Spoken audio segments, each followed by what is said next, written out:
बिस्मिल्लाहिर्रहमानिर्रहीम। दूसरे मरहले में तकरीबन 8 मुस्तहिक अफराद को रोज़गार दिया जाएगा। ये तकरीबन अभी 4 पहुँच गए रड़े, 2 रास्ते में हैं और 2 कल। इसमें 7 जो है उसूल नार्वे से हमारे मुहतरम भाई इफ्तिखार हुसैन खान की साइड से होंगे और एक जो है वो लाहौर से हमारी एक बहन की तरफ से है। 8 अफराद को ये नया रोज़गार दिया जाएगा।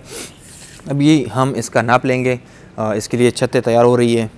उसके बाद जो है ये एक रड़े की कीमत हम लगा रहे हैं एक बंदे के लिए, तकरीबन एक फैमिली के लिए 25,000, जिसमें तकरीबन 15-16 हज़ार इस रड़े पे आते हैं। बाकी 10,000 का जो बाकी बचते हैं उसमें तराजू और बाकी जो सब्ज़ी है या जो भी मतलब वो हमने मुस्तहिकीन से अपनी राय ली है, जो कारोबार वो करना चाहते हैं वो कर सकते हैं, तो उनके लिए वो बिज़नेस उसको प्रोवाइड करेंगे। तो ये एक बहुत ही अच्छा अमल है।